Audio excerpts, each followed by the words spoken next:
Hi friends, welcome back to our channel. ఈరోజు వీడియోలో strawberry cup cakes ఎలా prepare చేయాలో చూద్దామండి. దీనికోసం ఒక బౌల్ తీసుకుని పావు కప్పు పాలు అనేది యాడ్ చేసుకోండి.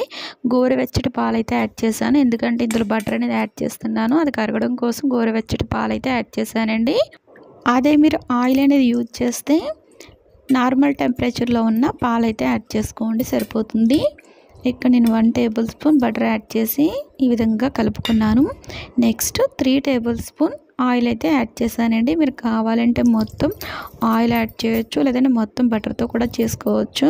కప్ కేక్స్ అయితే కొంచెం బటర్ యాడ్ చేస్తే టేస్ట్ బాగుంటుంది కాబట్టి బటర్ యాడ్ చేశానండి. Next 1/2 cup sugar powder add చేస్తున్నాను.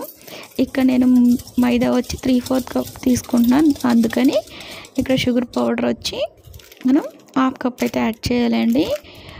షుగర్ పౌడర్ అయితే మనకి క్వాంటిటీ వేరేగా వస్తుంది, డైరెక్ట్ షుగర్ అయితే వేరే క్వాంటిటీ వస్తుంది, కాబట్టి షుగర్ పౌడర్ అయితే మాత్రం 1/2 కప్ అయితే యాడ్ చేసుకోవాలి. నెక్స్ట్ ఇక్కడ నేను 1 teaspoon milk powder add చేశానండి. టేస్ట్ కోసం యాడ్ చేశాను, మీ దగ్గర లేదు అనుకుంటే స్కిప్ చేసేయండి.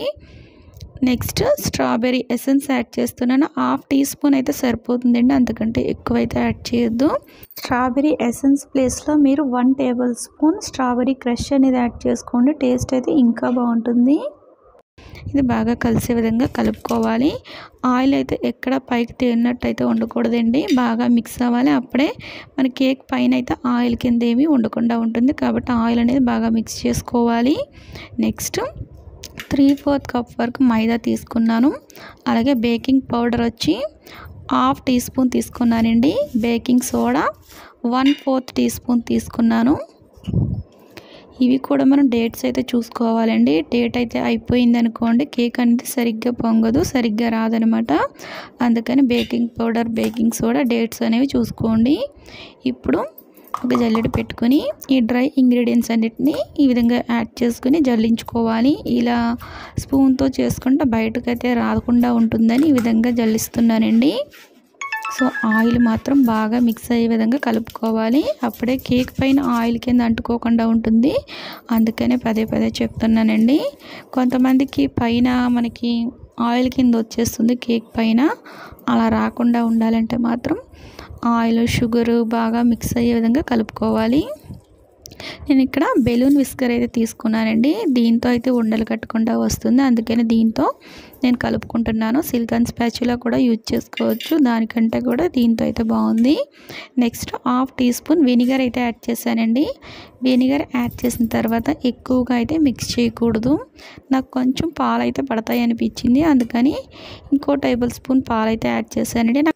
టోటల్గా పాలు అయితే నాకు ఇక్కడ 1/3 కప్ అయితే పట్టాయండి. సో బ్యాటర్ కన్సిస్టెన్సీ అయితే ఈ విధంగా ఉండాలి. దీన్ని రిబ్బన్ కన్సిస్టెన్సీ అంటారు. దీంతో నాకైతే 7 కప్ కేక్స్ అయితే వచ్చాయండి. ఈ స్పూన్తో నేను ఇక్కడైతే 2 టైమ్స్ యాడ్ చేసుకున్నానండి బ్యాటర్ అయితేని.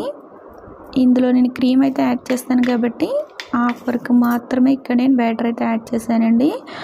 ఇక్కడ నేను ఓవెన్లో 180 డిగ్రీస్లో 20 మినిట్స్ పెట్టానండి, అంటే నాకు 80 మినిట్స్లోనే బేక్ అయిపోయింది. ఇక్కడ మన క్రీమ్ అయితే యూజ్ చేయలేదనుకోండి 6 కప్ కేక్స్ వస్తాయి. బ్యాటర్ కొంచెం ఎక్కువ యాడ్ చేసుకోవాల్సి వస్తుంది, అంటే 3/4 కప్ వరకు యాడ్ చేయవలసి వస్తుంది. క్రీమ్ యాడ్ చేస్తే 1/2 వరకు బ్యాటర్ యాడ్ చేస్తే సరిపోతుందండి.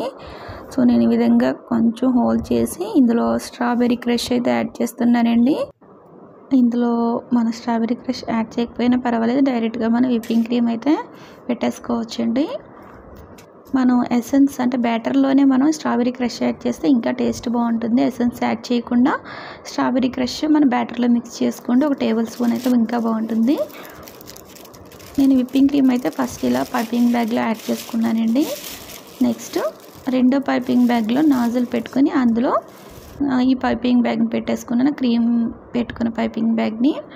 ఇది డబల్ పైపింగ్ బ్యాగ్ అండి, ఎందుకు పెట్టానో నేను నెక్స్ట్ వీడియోలో చెప్తానండి. మీకు నచ్చిన నాజిల్ పెట్టుకొని ఈ విధంగా డిజైన్ అయితే వేసుకోవడమేనండి. ఇక్కడ నేను నాజిల్ చేంజ్ చేసేసి వేరే నాజిల్ పెట్టుకుని వేరే డిజైన్ వేసుకుంటున్నానండి. ఇలా డబల్ పైపింగ్ బ్యాగ్ పెట్టడం వల్ల మనకి నాజిల్ చేంజ్ చేసి వేరే డిజైన్ వేసుకోవడానికి చాలా బాగా యూజ్ అవుతుందండి. అయితే దీని ప్రైస్ ఎలా తీసుకోవాలి ఏంటి అనేది ఒకసారి చెప్తానండి, వేరే వీడియో క్లియర్గా చెప్తాను. ఇప్పుడైతే ఒక ఐడియా కోసం మాత్రమే చెప్తున్నానండి. ఇక్కడ మనం వేసే బ్యాటర్ క్వాంటిటీ ఎంత ఉంది దాన్ని బట్టే మనం కప్ కేక్ ప్రైస్ అనేది ఇవ్వాల్సి వస్తుందండి. ఇక్కడైతే 255 గ్రామ్స్ వచ్చింది. మీరు హాఫ్ కేజీ స్ట్రాబెర్రీ కేక్కి ఎంత ప్రైస్ తీసుకుంటున్నారు, లేదా పావు కేజీ స్ట్రాబెర్రీ కేక్ అంటే పేస్ట్రీ కేక్ ఎంత తీసుకుంటున్నారు అనేది చూసుకుని దాన్ని డివైడ్ చేసుకుని మనం కప్ కేక్ ప్రైస్ అనేది చూసుకోవాల్సి వస్తుందండి. అది వేరే వీడియో అయితే మీకు చెప్తాను. ఈ వీడియో మీకు నచ్చింది అనుకుంటున్నాను. నచ్చితే తప్పకుండా లైక్ చేయండి.